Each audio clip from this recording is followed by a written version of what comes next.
mau nyatakan Allah kita, Allah pemenang. Ajar kami untuk berdiam Bapak di dekatmu. Come on.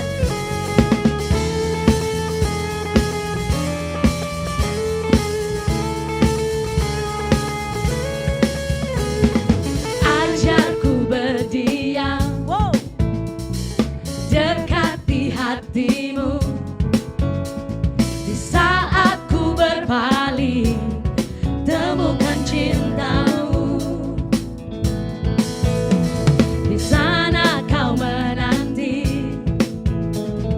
untuk bawaku lagi bersekutu dalam damai yang sejati. Come on church, sing it. Ku damba hadirmu.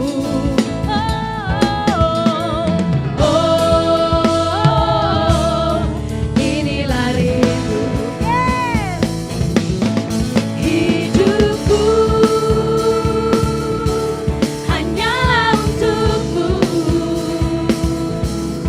Segenap hatiku kagum akan kebaikanmu. Dan nafasku menceritakan kasihmu. Ajarku berdiam dekat di hatimu.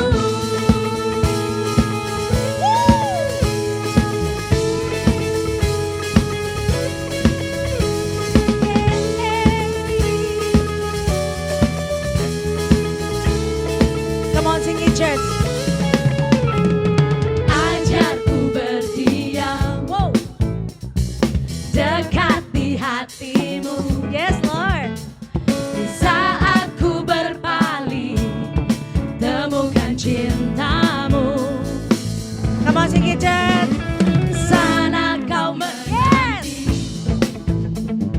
untuk bawaku lagi bersekutu dalam damai yang sejati.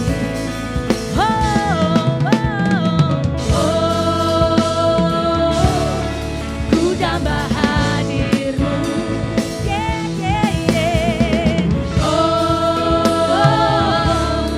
Inilah rinduku. Hidupku hanyalah untukmu. Segenap hatiku kagum akan kebaikanmu. Dan nafasku menceritakan kasihmu. Ajarku berdiam dekat di hatimu. Sing it one more time church. Hidupku hanyalah untukmu, hanyalah untukmu. Segenap hatiku tanam akan kebaikanmu. Dan nafasku menceritakan kasihmu. Ajarku berdiam dekat di hatimu.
Sebab roh yang dahsyat, yes, beserta kita. Sekarang saatnya bangkit nyatakan. Katakan, Yesuslah Raja pemenang. Untuk selamanya Dia berkuasa, telah diberikan bagi kita kerajaan yang tak akan tergoncangkan sampai selamanya. Sampai selamanya pengharapan bergelora dalam kita. Kekal mulia namamu Yesus Tuhan. Kita taruh tangan kita di atas sama-sama, come on.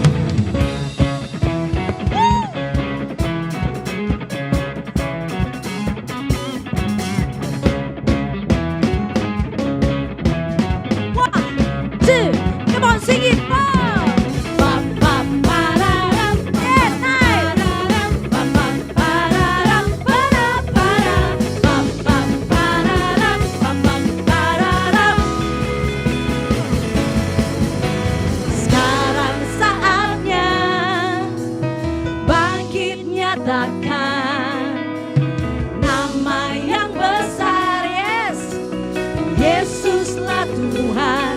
Sekarang saatnya bangkit nyatakan, Yesuslah Raja pemenang. Untuk selamanya Dia berkuasa, telah diberikan bagi kita kerajaan yang tak akan tergoncangkan sampai selamanya. Pengharapan bergelora dalam kita. Kekal mulia namamu Yesus Tuhan. Untuk selamanya Dia berkuasa, telah diberikan bagi kita yang tak akan tergoncangkan sampai selamanya. Pengharapan bergelora dalam kita. Kekal mulia namamu Yesus Tuhan. Shout it out, come on. Pam, pam, pararam, pam, pam, pararam, pam, pam, pararam, para, para. Hey! Woo! Church! Yes! Mari kita belajar menyembah dengan lagu atau bermazmur. Keluarkan isi hati kita buat Tuhan kita.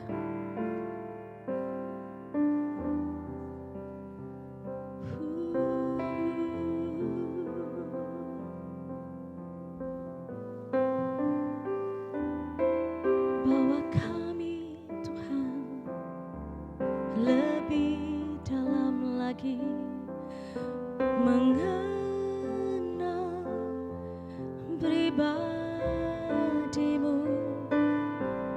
Bawa kami mendekat kepadamu.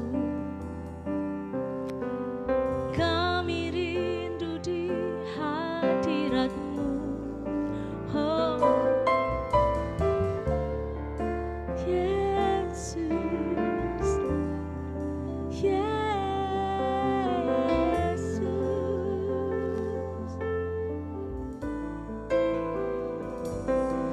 Di hadirat-Mu kami tenang, di hadirat-Mu kami aman Tuhan. Oh, kami rindukan hadirat-Mu. Yes, Tuhan. Kami rindukan, kami rindukan Tuhan. Thank you, Tuhan.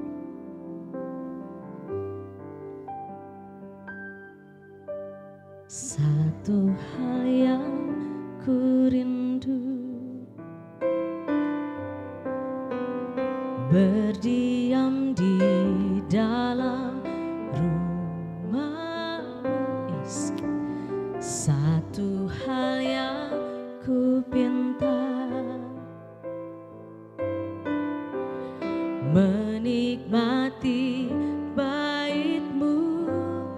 Katakan sekali lagi, satu hal yang ku rindu. Satu hal yang ku rindu, berdiam di dalam rumah-Mu. Satu hal yang ku pinta Bapa, menikmati bait-Mu Tuhan. Lebih baik, yes, satu hari di pelataran-Mu, yes, daripada 1000 hari di tempat lain. Memuji-Mu,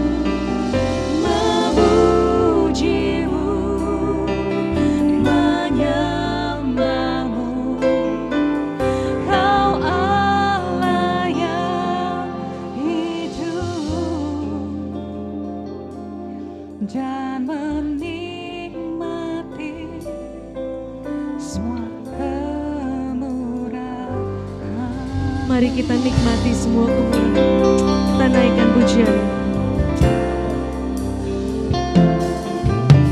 Satu hal yang ku rindu, berdiam di dalam rumah-Mu. Satu hal yang ku pinta, menikmati bait-Mu Tuhan. Lebih baik satu hari di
your presence.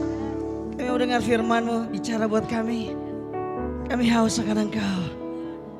Bicara dengan kebenaran-Mu. Karena kebenaran-Mu akan memerdekakan kami. Your truth will set us free. Thank you Jesus. Kami menikmati hadirat-Mu lebih dalam lagi. Di dalam firman-Mu yang akan disampaikan. Kami buka hati kami buat Tuhan. Kami buka telinga kami. Kami buka mata jasmani kami tertuju hanya kepada kebenaran firman-Mu. Makasih Bapa, di dalam nama-Mu kami berucap syukur. Semua yang siap mendengar firman Tuhan sama-sama katakan. Sama-sama katakan. Wow. Betapa pengenalan itu penting ya. Bukan saja di masa sebelum menikah. Tapi even kita sudah menikah pun kita perlu mengenal pasangan kita. Kenapa? Saya kasih prolog dulu untuk apa yang saya mau sharing.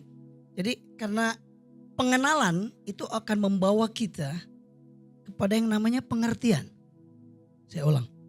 Pengenalan itu akan membawa kita kepada pengertian. Kenapa kita sering gak ngerti dari pasangan kita? Gak ngerti tentang anak kita. Gak ngerti tentang orang tua kita cara berpikirnya. Habitnya. Kenapa memutuskan hal seperti ini? Karena apa? Coba dicek. Jangan-jangan kita kurang mengenal pasangan kita.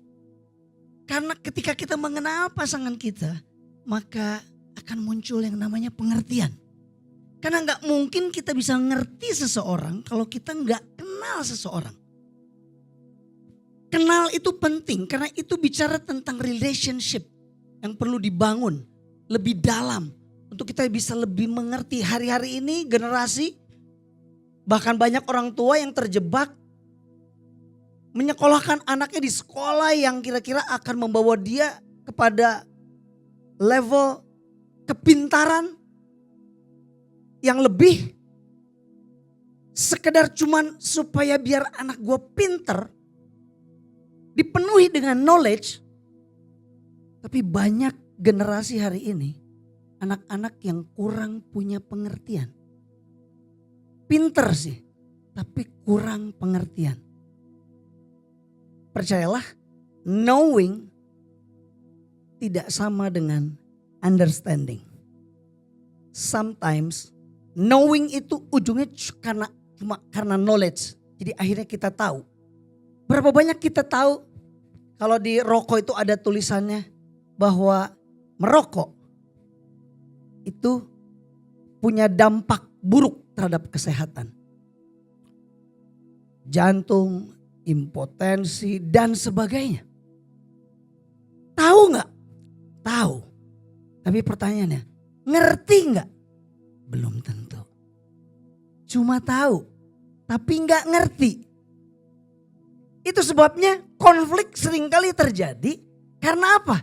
Karena we just know. No understanding.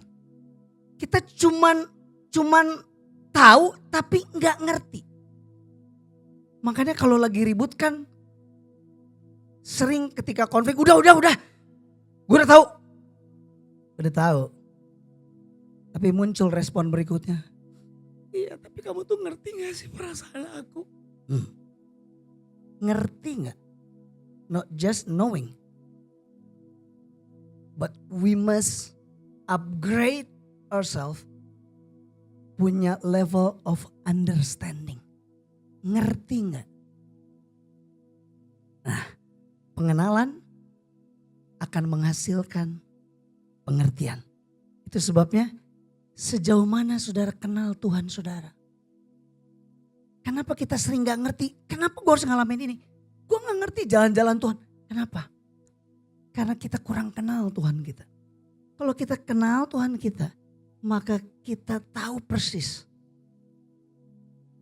seperti apa Tuhan kita, karakternya, cara berpikirnya, jalan-jalannya, sekalipun tidak terselami. Tapi saya percaya makin kita kenal, karena kenal butuh kedekatan, makin kita ngerti. Katakan, pengenalan menghasilkan pengertian. 2, 3.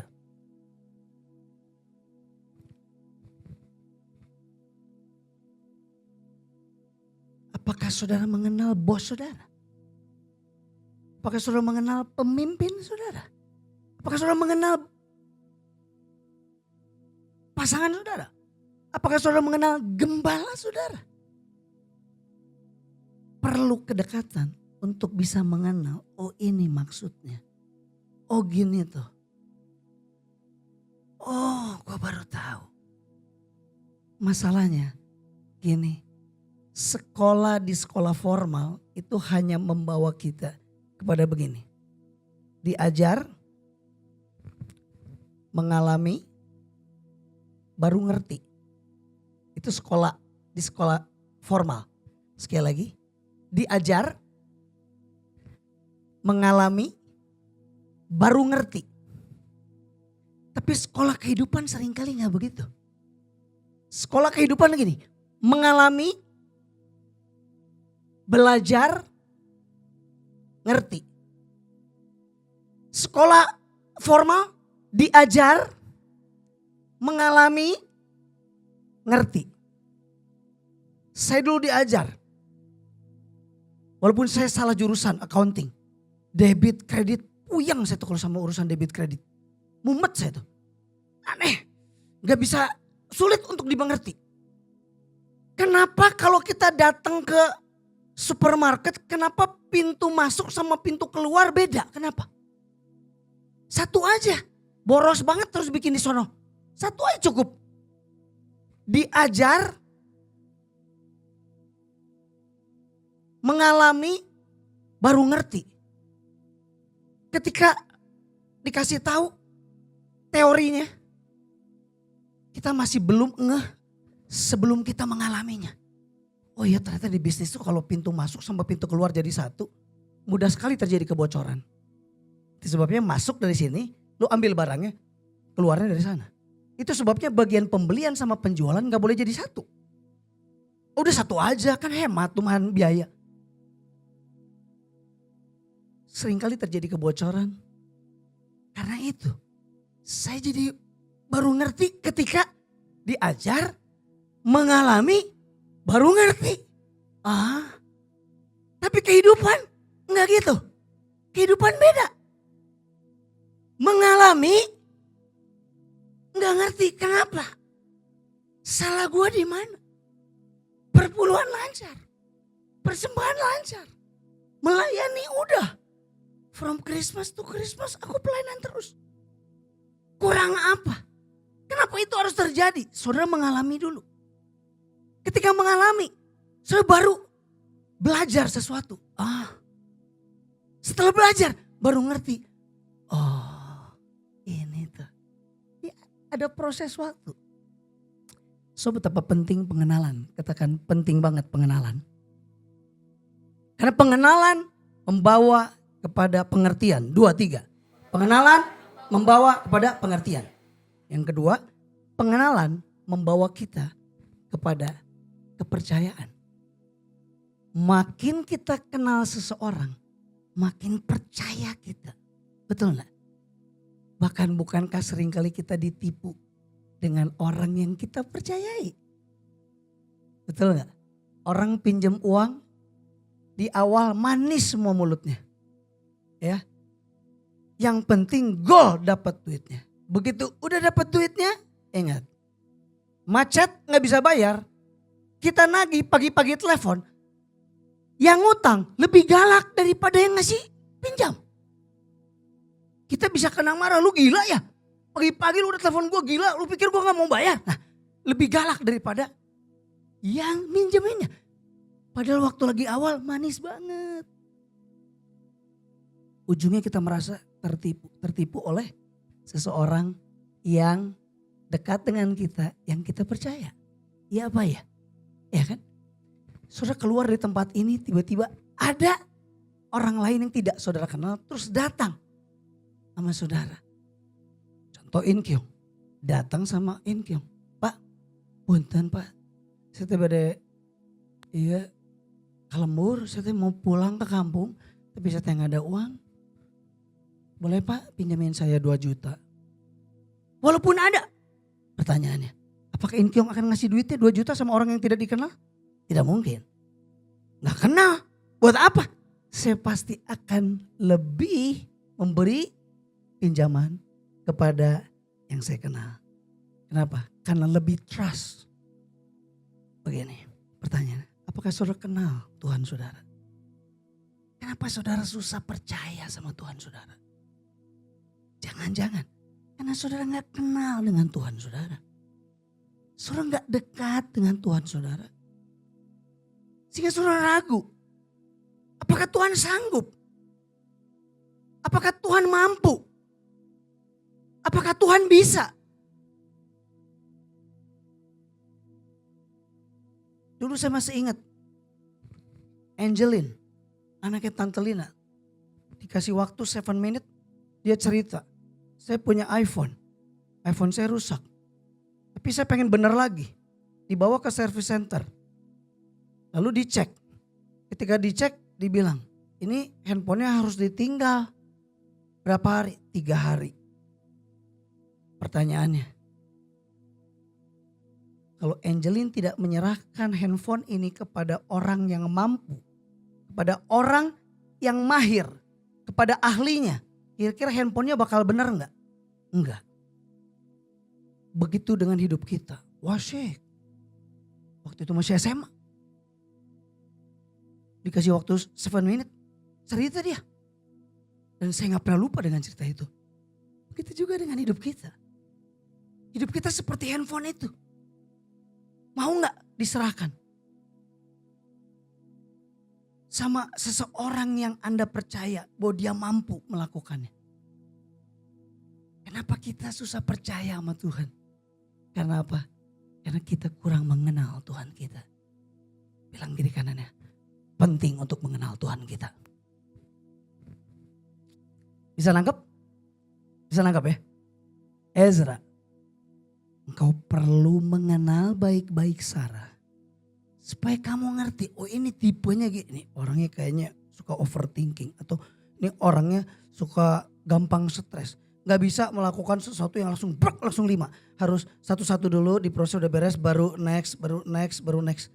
Makin kenal, percayalah.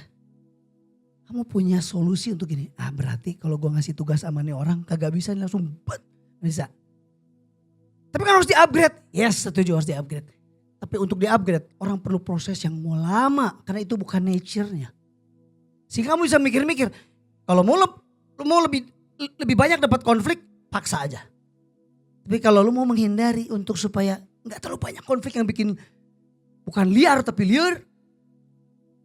Udah. Gak usah memaksakan. Kenapa? Karena kenal. Betul? Pengenalan menghasilkan yang pertama pengertian. Tapi yang kedua pengenalan menghasilkan kepercayaan. Setuju? Setuju. Pertanyaannya, kalau saudara naik pesawat, saudara kenal gak sama pilotnya? Enggak kan? Betul? Enggak. Tapi kok Anda bisa percaya? Gimana? Duduk diam.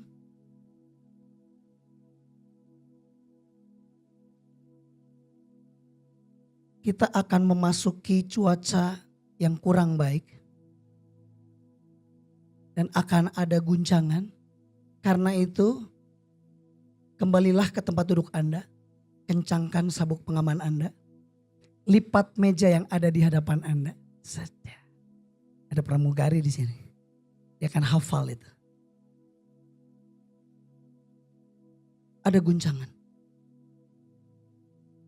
Ketika ada guncangan, apa yang saudara lakukan? Doa. Ada nggak yang langsung ke depan, ke pilotnya langsung gini, terus saudara mau ambil alih? Gak ada kan? Gak ada. Saudara juga sadar nggak tahu gimana cara nyetirnya. Dan saudaranya percaya sama pilot yang gue nggak kenal. Pertanyaannya gini, sama pilot yang saudara nggak kenal aja saudara bisa percaya. Harusnya sama Tuhan yang saudara kenal, harusnya jauh lebih percaya dong. Saya ngeli gak sih? Saya ngeli kan? Itu sebabnya setiap kali nanti kita duduk di pesawat, ingat ilustrasi ini. Kenapa ya gue bisa percaya ya? Padahal gue gak kenal. Saya cuma percaya. Apakah karena keahliannya? Apa dia minum obat ngedrugs gak ya? Atau kemarin abis mabuk gak ya? Kan susah. Itu sulit ranahnya gimana caranya. Saya cuma duduk aja. Kita hanya mempercayakan kepada si pilot. So, setiap kali duduk di kursi pesawat, ingat baik-baik. Kenapa gue bisa percaya sama pilot yang gue gak kenal? Kenapa gue gak bisa percaya sama Tuhan yang selama ini kita kenal? Wow. Bilang kiri kanannya, pengenalan itu penting. Hari ini saya ingin ajak kita, karena saya menemukan satu ayat yang ternyata tidak cukup cuman punya pengenalan. Oh God. Saya pikir knowing God, stand firm, doing good. Nah saya pikir pengenalan akan Tuhan itu cukup. Ternyata enggak. Karena pengenalan kita akan Tuhan itu belum tentu memuliakan Tuhan. Saya ulang. Pengenalan kita akan Allah belum tentu kita itu memuliakan Tuhan.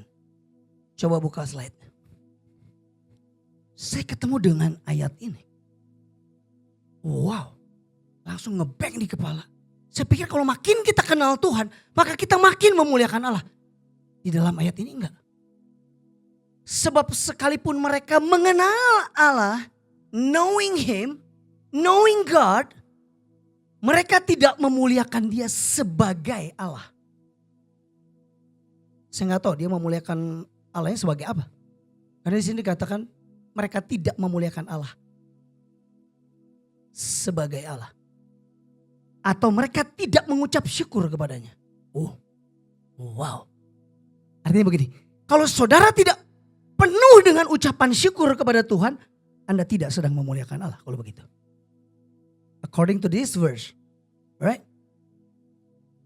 Jadi gini, mengenal Allah enggak cukup. Karena kita harus memuliakan Allah. Pengenalan saudara akan Allah belum tentu membawa Anda jadi seseorang yang memuliakan Allah. Wow. Pertanyaan jadinya gini dong. Jadi pastor gimana dong caranya supaya saya bisa memuliakan Allah? Asik. Oke, pastor gimana caranya supaya saya bisa memuliakan Allah? Enggak cuma mengenal Allah.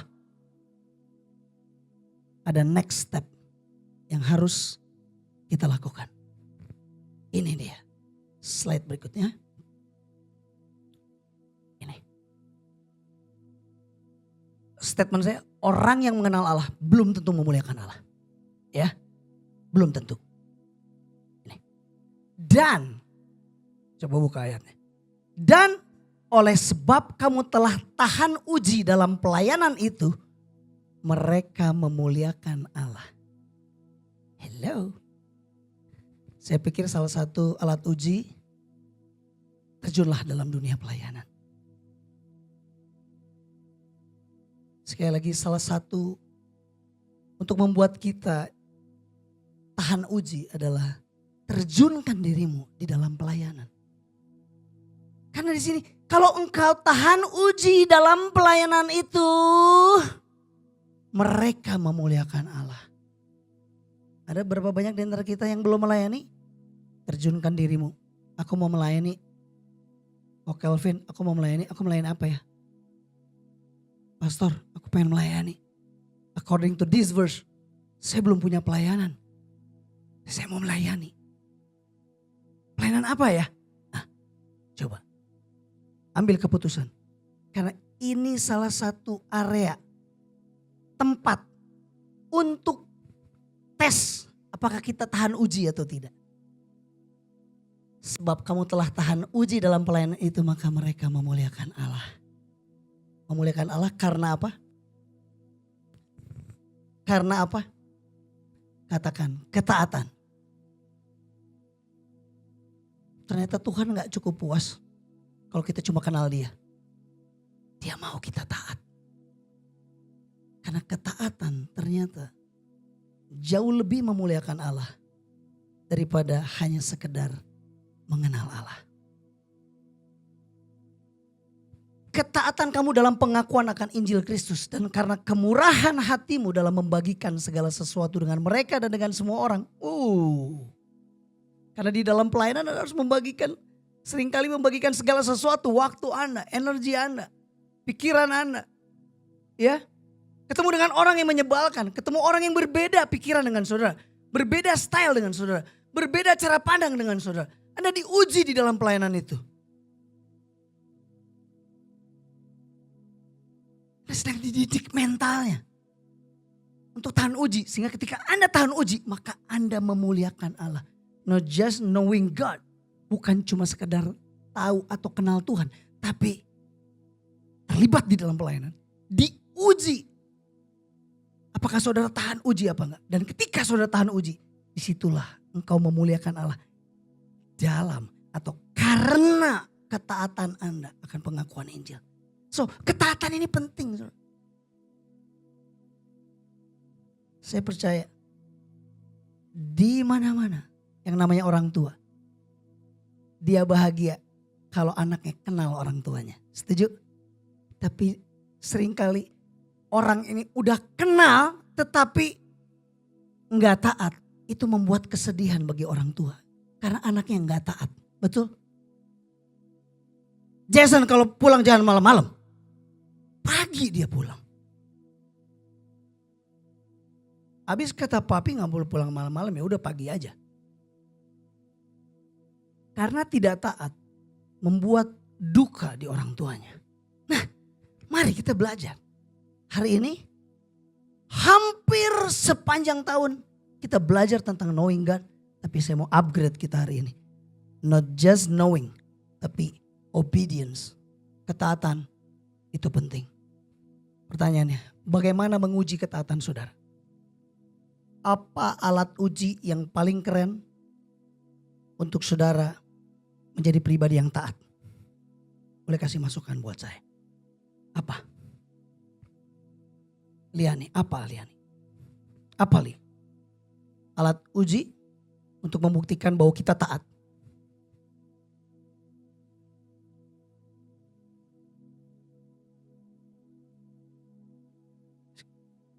Sampai ngomongnya sampai tetap melayani sekalipun dalam penderitaan. Sedap. Tidak mudah itu. Tidak mudah. Bagaimana kita bisa tahu bahwa anak kita taat sama kita? Perlu otoritas di atas. Ketaatan itu perlu otoritas di atas. Taat pada kehendak pribadi gak perlu berjuang, Mbak. Hari ini jam 11 enak nge-mall sih sebenarnya daripada ibadah. Malas ah. Taat pada kehendak pribadi gampang. Anda gak perlu berjuang. Enakan bobo ah. Anda gak perlu berjuang. Tapi ketika Anda bertemu dengan otoritas. Dan otoritas bilang, jangan lupa besok pelayanan. Datang. Langsung di WA group muncul. Hari ini Bandung ada konser Sheila on 7 di Sabuga. Jokowi datang nonton Piala Liga sepak bola. Ada bazar makanan di Pascal Hyper Square, bermacam-macam makanan. Dan ada kawinan dari salah satu pengusaha yang terbesar di kota Bandung. Numpuk jadi satu pada tanggal yang sama. Langsung di bold message-nya. Diperkirakan besok Bandung akan mengalami kemacetan parah. Tahu gak bedanya orang yang punya tanggung jawab sama yang gak punya tanggung jawab? Orang yang gak punya tanggung jawab ini, gak mending cicing di rumah lah. Udah mending di rumah aja, ngapain? Nanti kejebak macet. Capek. Kesel. Orang yang punya tanggung jawab gak mungkin tuh. Orang yang punya tanggung jawab enggak. Gimana caranya? Oke, gue naik Grab aja. Gimana caranya? Pokoknya tetap harus ada. Karena punya tanggung jawab. Benar gak? Orang yang punya tanggung jawab dia punya banyak pilihan. Tapi orang yang punya tanggung jawab beda. Tetap datang apapun yang terjadi. Itu responsible. Kita butuh otoritas. Ketika otoritas bilang no, tetap datang. Anjay. Dia gak ngerti tentang perasaan kita. Dia bilang tetap melayani Tuhan. Ketaatan baru teruji ketika Anda bertemu dengan otoritas. Ketaatan tidak akan teruji ketika Anda bertemu dengan kehendakmu sendiri. Gak akan. Ya, gak akan. Ketaatan baru teruji kalau dia ketemu dengan otoritas. Alden baru teruji ketaatannya ketika engkau ada papa mama di atas. Enggak punya papa mama, hidup bebas terus. Gak akan teruji urusan ketaatan. Ketaatan apa? Itu mau-maunya lu, lakuin aja sendiri. Istri baru teruji ketaatannya kalau dia ketemu dengan suaminya yang diberi otoritas dari Tuhan sebagai kepala keluarga.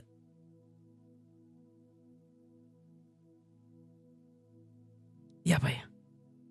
So penting ketaatan ternyata. Bukan cuma knowing God, but your obedience itu penting. Karena your obedience itu membawa kemuliaan buat Tuhan. Gak gampang untuk jadi orang yang taat. Bilang kiri kanannya, enggak gampang tapi saya mau. Gak gampang tapi saya mau. Kenapa kita gak bisa taat? Kenapa?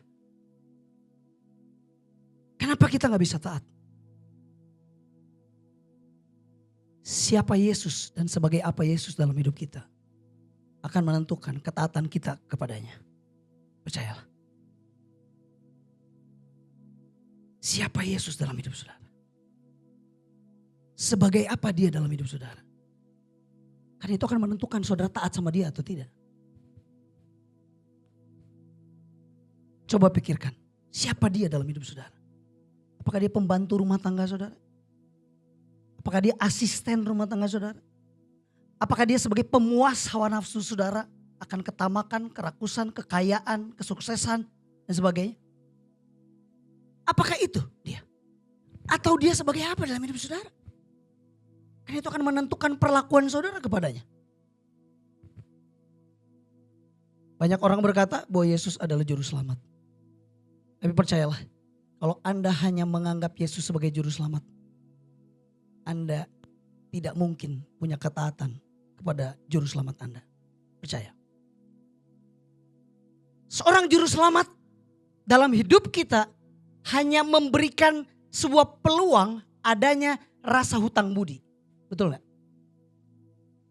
Ika gak bisa kerja. Saya kasih peluang untuk dia kerja. Sampai akhirnya dia kerja dan jadi sukses. Dia hanya berhutang budi kepada saya. Tapi saya gak bisa lebih dari itu. Tetap ketaatan tidaknya ada pada Ika. Dan Ika punya hak untuk tidak taat kepada saya. Karena dia cuma utang budi sama saya. Kalau saya berhutang budi kepada seseorang, maka saya paling banter adalah saya ingin membalas kebaikannya. Ingat, bawain oleh-oleh, makanan. Ya, cuma itu. Tapi beda. Kalau saudara menjadikan Yesus sebagai Tuhan atau sebagai Raja. Beda. Karena juru selamat gak punya otoritas terhadap seseorang yang diselamatkannya. Tapi Tuhan, Raja punya otoritas. Iya Pak ya? Iya dong. Perlu otoritas untuk menguji ketaatan kita. Kenapa kita gak taat? Karena kita menganggap Yesus cuma juru selamat. Kita gak pernah menganggap bahwa Yesus itu adalah Tuhan. Kita gak pernah menganggap bahwa Yesus adalah Raja. Kalau kita gak pernah menganggap dia sebagai Tuhan dan Raja, maka kita punya peluang untuk kita tidak taat lebih besar. Karena kita cuma hutang budi. Saya berhutang budi kepada Irwan. Nah, ketika Irwan akhirnya kongko-kongko ngopi-ngopi di sorga dengan Bapa di sorga. Karena saya berhutang budi sama Irwan. Paling banter saya ikut memelihara lah. Kira, Kaleb, jangan sampai gak sekolah. Gitu kan. Tapi apakah Yuyun sebagai istrinya atau Irwan berotoritas kepada saya. Keluarkan duit segini kau Ci buat rumah saya. Gak bisa Wan. Kamu gak berotoritas terhadap saya. Saya cuma punya utang budi sama lo. Paling banter itu yang saya lakukan untuk membalas budi. Tapi saya gak mungkin taat atas perintahmu. Nah, saya punya otoritas terhadap hidup saya sendiri. Tapi kalau Tuhan, Raja, dia punya otoritas terhadap kita. Itu sebabnya ketaatan kita akan dipengaruhi oleh siapa Yesus. Sebagai apa dia dalam hidup. Coba pikirin. Make sense gak? Make sense gak? Kalau cuma jadi juru selamat kan cuma utang budi doang. Orang itu gak berotoritas atas hidup kita. Jangan liburan ya. Tungguin keluarga gue. Gak bisa. Saya punya hak untuk hidup saya. Kalau Tuhan, kalau Raja, Tuhan berotoritas atas hidup kita. Karena kita sadar bahwa dia Raja. Coba datanglah ke Jogja. Di keraton Jogja itu. Ada abdi dalam itu yang aduh halusnya minta ampun. Sampai mau ketemu rajanya juga sampai oke, sampai gini ya. Mau datang ketemu sama sultannya itu sampai kayak begitu. Dan ketika sultannya bilang bersihin WC. Gak ada tuh gini. Sultan punya tangan kaki buat apa? Tuhan udah kasih anugerah dipakai baik-baik. Gak mungkin. Gak ada. Alasan apapun gak ada, yang ada siap. Butuh otoritas untuk ketaatan. Anda gak mungkin jadi pribadi yang taat kalau Anda gak punya otoritas. Diujinya di situ Pak. Ibu, my family. Semua jadi pribadi yang taat. Gak enak taat itu. Taat mau-maunya kita gampang. Taat sama pemimpin. Taat sama orang tua. Gak gampang itu. Gak gampang. Taat sama suami. Aduh gak gampang. Ya wey. Gak gampang. Gak gampang Pak. Belum lagi dengan segudang keunikan pasangan kita kan. Gue pengennya boleh, gak boleh. Iya apa ya? Iya. Kita perlu otoritas di atas kita. Dan otoritas itulah yang membentuk apakah kita tahan uji dalam pelayanan. Yang membentuk kita apakah kita punya ketaatan atau enggak. Mulai hari ini ubah. Cukup menjadikan Yesus sebagai juru selamat, cukup. Karena kalau kita cuma menjadikan Yesus sebagai juru selamat, percayalah Yesus gak perlu bangkit dari kematian. Buat apa? Yesus bangkit dari kematian buat apa? Yang penting kan misinya tercapai. Aku jadi juru selamat, beres, gak perlu bangkit. Tapi kenapa Yesus bangkit? Karena dia mau, dia jadi Tuhan bagi hidup saudara. Bukan cuma jadi juru selamat. Yang mau dia berotoritas atas hidup saudara. Memimpin saudara, menuntun saudara. Seperti gembala yang menuntun dombanya. Dombanya ini suka bandel. Ngesot sendiri, cari jalan sendiri. Akhirnya jadi domba yang tersesat.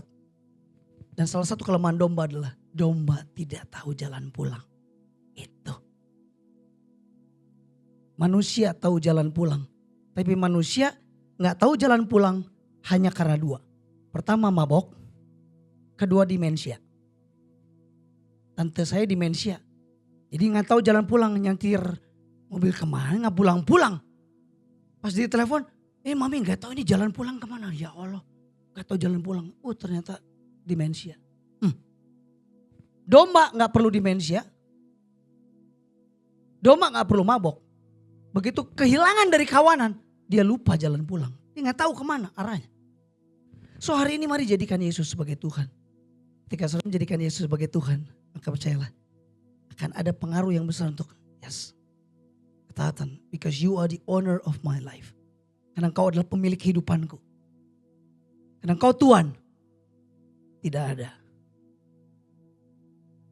kata, tidak ada penolakan, tidak, semua yang ada siap.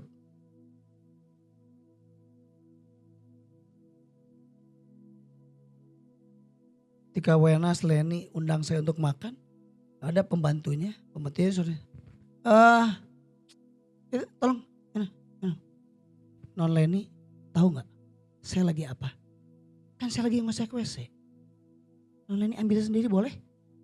Pecat itu pasti. Gila ini. Nggak mungkin. Yang ada siap. Betul nggak? Karena dia sadar bahwa ini tuannya.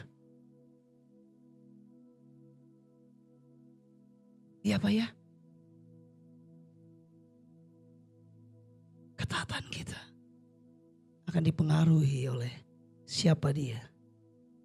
Siapa Yesus dan jadi apa Yesus dalam hidup saudara.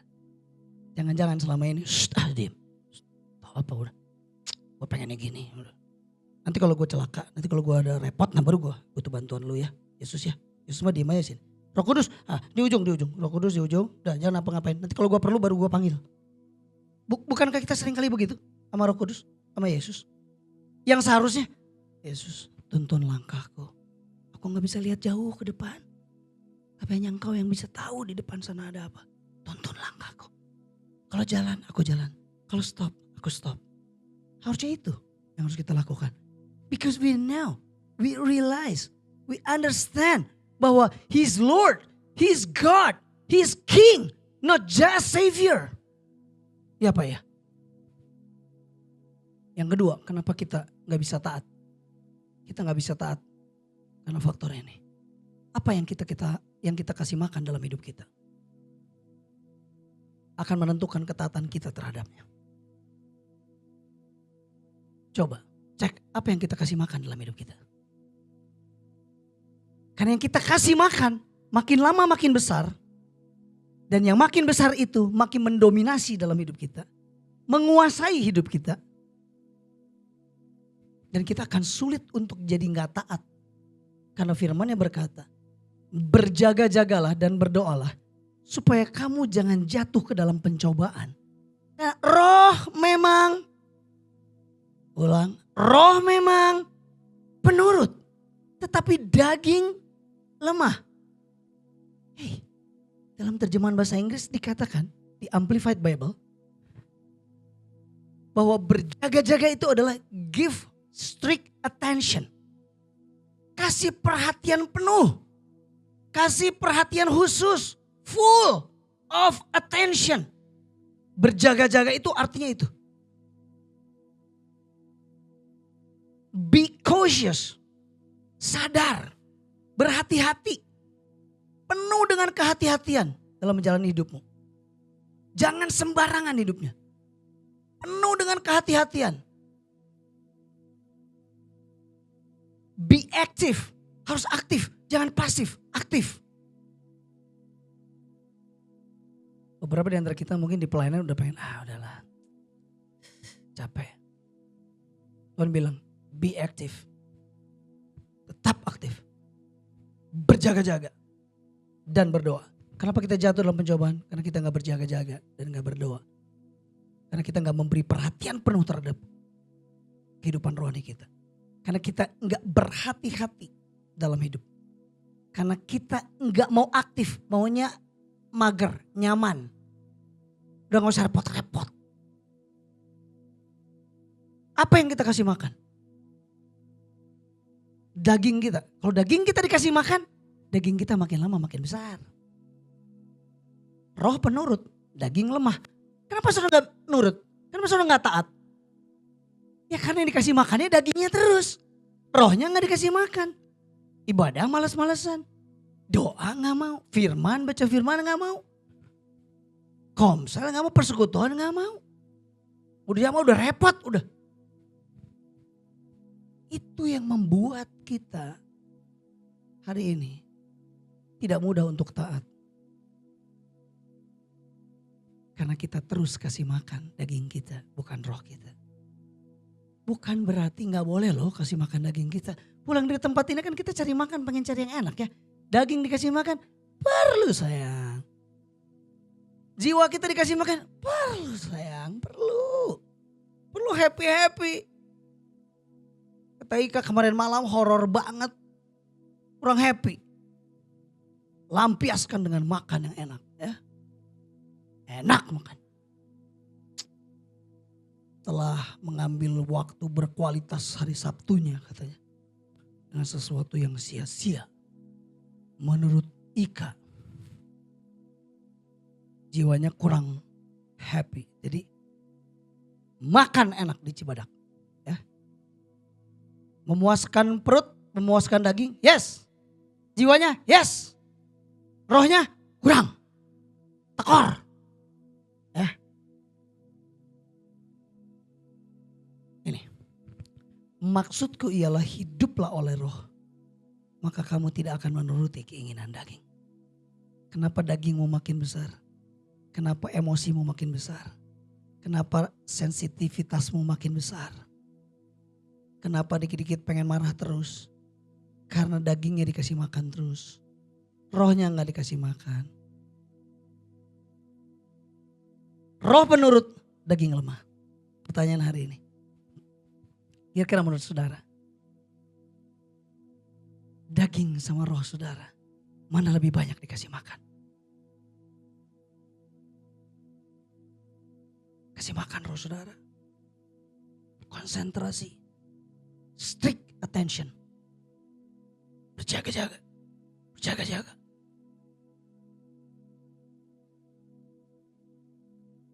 Statement terakhir. If you tolerate, it will dominate. Saudara terus toleransi daging saudara mager saudara. Maka mager saudara akan menjadi sesuatu yang besar. Yang membuat saudara jadi pemalasan. Kalau saudara gak pernah didisiplin. Hidup saudara liar mau-maunya saudara. Kasih makan terus roh itu. Maka makin besar. Hidup makin gak beraturan. Hidup makin liar. Hidup makin gak tertib. So if you tolerate, it will dominate. Saya mau kasih ilustrasi terakhir. Saya perlu 1 cup dan 1 mineral water. Oke. Nah, Peter tolong pegangin dulu. Oke. Ya. Lihat ke depan Peter. Peter akan bantu saya. Oke. Siapa di tempat ini yang pernah waktu lagi datang ibadah dengerin firman, ngeliat ada orang di depan saudara nggak dengerin firman tapi buka-buka Instagram, main game, buka-buka Shopee, Tokopedia, siapa? Ada di sini yang pernah lagi dari belakang gitu terus ngeliat ini. Ih, orang itu nggak dengerin firman malah mainan handphone. Ada nggak yang pernah ngeliat itu? 1, 2, 3. Ya, yang pernah. Pit ya. Bagus Pit. Oke sini Pit. Yang pernah kan yang pernah. Yang lain kan nggak pernah. Pipit yang pernah. Yang pernah. Nah ini juga bawa juga. Ternyata udah Pit. Gak apa-apa Pit. Aduh thank you. Aku tadi ngomongnya ke Pipit tapi juga ngomong ke Peter ya. Oke. Nah kira-kira Pit kalau ngelihat orang ya. Lagi ibadah ya. Mau Tuhan. Harusnya dengerin firman. Orang ini gak dengerin firman. Buka-buka handphone. Kan kelihatan lah dari belakang. Makanya duduk paling enak tuh di belakang karena dia bisa lihat semua apa yang lagi di depan lakukan. Benar gak? Ya. Tapi tolong jangan nanti minggu depan gini, Kak aku semua mau pada duduk di belakang aja. Jadi semua satu baris di belakang, gak ada yang mau duduk di depan. Kira-kira pernah gak Pit? Jadi orang pas ngeliatnya. Kesel, kecewa, geleh, aneh. Pernah gak merasa kayak gitu Pit? Kesel padahal gak kenal. Padahal gak kenal ya, tapi dia jadi ikut kesel. Ini orang gimana sih? Benar ya? Bahkan di beberapa kejadian Pit, ada orang gini, gila ini di gereja ini ya. Orang lagi sharing firman, banyak banget orang yang mainan handphone. Ya, ini ngebalesin WA, ini segala macam. Sampai orang tersebut, saya bilang gini, gue gak mau lagi ke gereja ini. Gila gereja ini. Orang-orang yang gak respect sama firman Tuhan. Gak respect sama Tuhan. Nah, pernah ada. Saya anggap Pipit adalah orang yang kecewa karena dia ngelihat dari belakang gini. Ternyata mainan game. Ternyata malah pesan Shopee, Tokopedia, lagi belanja ternyata waktu lagi dengerin firman. Nah, ceritanya Pipit orang yang kecewa ya. Oke. Sekarang saya mau kasih sedikit ilustrasi. Cupnya boleh dikasih ke Pipit. Lebih dekat Pit sini. Pit. Oke.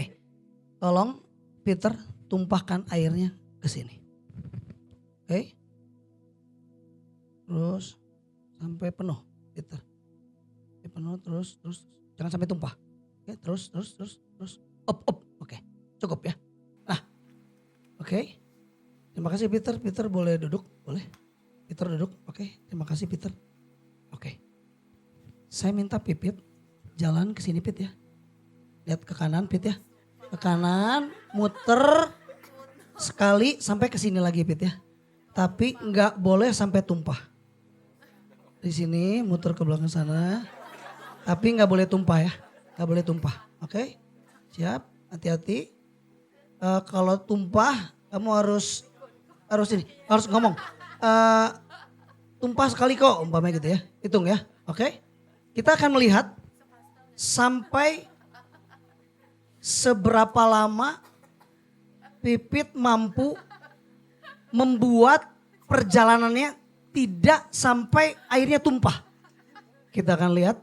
Hati-hati Pit. Jangan ke kanan Pit, ke sini. Ini ke sini, ke kiri. Itu mau ke toilet. Oke. Hati-hati Pit. Hati-hati Pit.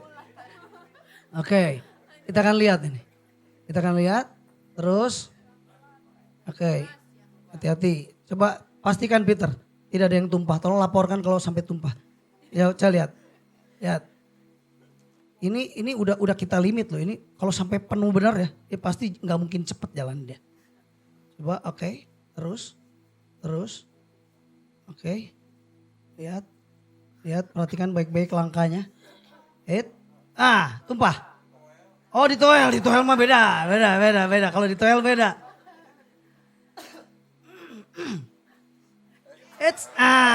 Tumpah ya. Sekali tumpah. Oke, masih jalan lagi sampai ke sini. Oke. Ya. Oke, sip. Oke. Wah, tumpah ya. Oke, sip. Oke, menghadap ke jemaat Pit. Pit. Pada saat Pipit ya. Boleh. Mau diminum boleh. Boleh haus saya kasihan. Boleh diminum boleh. Oke, diminum boleh ya. Boleh. Kurang gak minumnya? Kurang? Cukup ya? Biar gak tumpah. Oke. Pit, ketika Pipit megang air minum yang penuh dengan air. Berkeliling. Pipit sempat ngeliat gak ada orang yang mainan HP? Enggak ya? Kenapa? Fokus. Dan ilustrasi ini bisa jadi inspirasi buat kita. Karena Pipit taat. Kan dia bisa aja. Sambil diminum aja. Kan bisa. Enggak, dia taat. Dengar baik-baik. Karena Pipit taat. Pipit dapat inspirasi. Pipit dapat pesan sesuatu tentang kejadian ini. Apa pesannya? Kita gak usah fokus sama orang yang lagi mainan HP. Fokus sama air supaya gak tumpah. Dia gak akan lihat siapa yang lagi mainan HP, buka lagi belanja, lagi gak, buka Insta, gak ada. Dia fokus. Dia lihat jangan sampai tumpah ini. Sama, suruh datang ke gereja. Suruh datang beribadah. Jangan lihat orang. Lihat, fokus kepada apa yang sedang saudara bawa ke hadapan Tuhan. Apa yang Tuhan juga lagi kasih dalam hidup saudara. Fokus sama itu. Dan keputusan itu gak tepat. Keluar aja gue mah gak masuk gereja ini mah. Banyak sekali yang main. Itu kenapa? Karena saudara fokus sama orang lain. Fokus. Belajar taat. Ilustrasi ini gak akan terjadi kalau Pipit gak taat. Dia taat. Si Tuhan, dan kita hari ini dapat ilustrasinya. Ketaatan itu jauh lebih penting daripada sekedar knowledge. Dari sekedar knowing. Sore ini. Bilang kiri kanannya. Taat itu mahal. Bilang kiri kanan. Boleh, Pit, terima kasih. Dua hal. Kenapa saudara gak taat?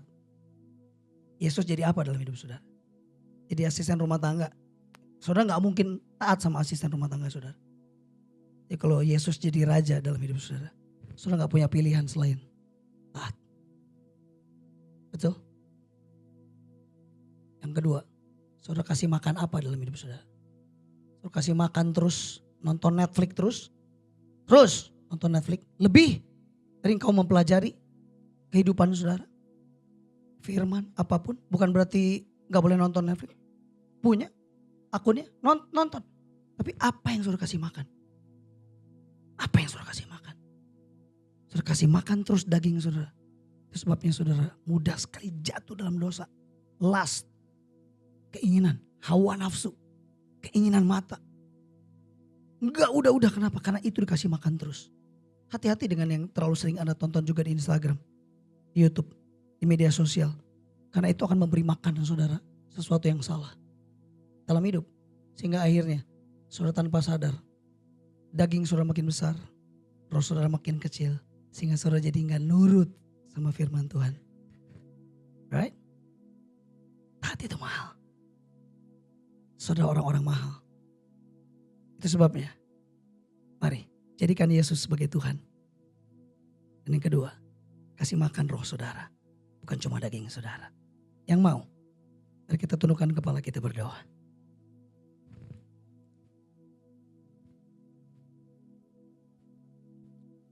Kalau saudara mau meresponi firman Tuhan dan mau berkata, Tuhan, uji terus saya Tuhan. Uji terus saya, ketaatan saya Tuhan. Habiskan dagingku Tuhan. Emosiku Tuhan. Keliaran hidupku Tuhan. Hidup yang semau-mau gua. Tekan habis, uji terus saya Tuhan. Supaya saya jadi orang yang tahan uji dalam pelayanan. Supaya saya menjadi seseorang yang bukan cuma mengenal Allah. Karena firman yang berkata, mereka mengenal Allah tapi tidak memuliakannya sebagai Allah.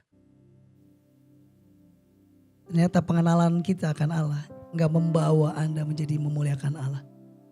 Anda memuliakan Allah ketika Anda taat.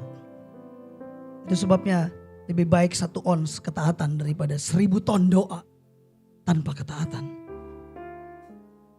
Knowledge firmanmu boleh banyak, tapi kalau tanpa ketaatan percuma. Anda boleh tahu segala macam teori untuk berenang, tapi selama Anda tidak terjun, terjun ke dalam kolam renang dan berenang, Anda tidak akan menjadi seseorang yang bisa berenang. Anda harus terjun. Anda harus mengalami. Berdoa hari ini. Kalau saudara mau, mari kita responi firman Tuhan sama-sama. Ya, sama-sama bilang sama Tuhan, Tuhan Yesus, terima kasih buat firman-Mu hari ini. Kami terus dibentuk untuk menjadi pribadi yang taat. Gak cukup cuma kenal Tuhan. Tapi hari ini aku jadi makin tahu bahwa ketaatan itulah yang membuat Tuhan dimuliakan dalam hidup saya. Bukan makin kenal Tuhannya, tapi justru makin taatnya kita sama Tuhan. Itulah yang membuat Tuhan dimuliakan dalam hidup saudara. Yes. Hari ini kami mau mengambil keputusan untuk menjadikan Yesus bukan cuma juru selamat tapi jadi Tuhan. Tapi yang kedua, kami pastikan be cautious. Bertindaklah hati-hati. Strict. Concern.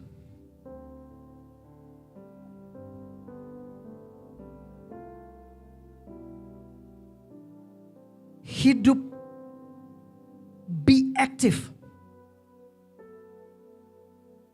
Terus layani Tuhanmu sampai hembusan nafas terakhirmu. Sampai dia berkata, well done my son. You're finishing well. Kami mau kasih makan roh kami. Karena roh penurut, tapi daging lemah. Kami mau imbangi, gak cuma makan enak. Gak cuma nonton konser yang enak. Gak cuma liburan yang enak. Tapi upgrade your spiritual life juga harus jadi sebuah keenakan tersendiri buat saudara. Supaya rohmu jadi kuat. Tuhan bersamamu. United Family. Jangan bangga kalau engkau mengenal Allah. Banggalah kalau engkau menjadi pribadi-pribadi yang taat. Tahan uji dalam pelayanan. Hari ini Tuhan panggil saudara. Bagaimana kalau Tuhan hari ini berdiri di hadapan saudara, di di depan saudara dan dia mengetuk pintu hati saudara. My son, do you want to serve me? Apakah engkau mau melayaniku, kata Tuhan? Apa jawabanmu? Sanggupkah engkau berkata, sorry Tuhan, I don't have any time to serve. I'm too busy. Apakah engkau akan menjawab seperti itu? Yesus ketuk pintu hatimu hari ini. Yang belum terjun dalam pelayanan, ayo terjunkan dirimu dalam pelayanan. Sesimpel apapun, sesederhana apapun, ambil tanggung jawab. Karena beda orang yang gak punya tanggung jawab sama punya tanggung jawab. Mentalitasnya beda. Orang yang gak punya tanggung jawab sama punya tanggung jawab. It's different. Mari kita responi firman Tuhan. Bapa dalam surga, terima kasih buat firman-Mu hari ini. Kami sadar bahwa ternyata mengenal Allah belum tentu memuliakan Allah. Tapi hari ini kami dapat tambahan baru. Gimana sih caranya untuk memuliakan Allah? Dengan ketaatanmu. Gimana caranya supaya bisa taat? Jadikan Yesus sebagai Tuhan. Yang kedua, kasih makan rohmu, bukan cuma dagingmu. Makasih Bapa.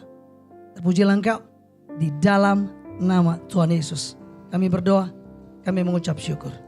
Semua yang mau taat sama-sama katakan amin. Bilang kiri kanannya, saya mau taat. God bless you. Lebih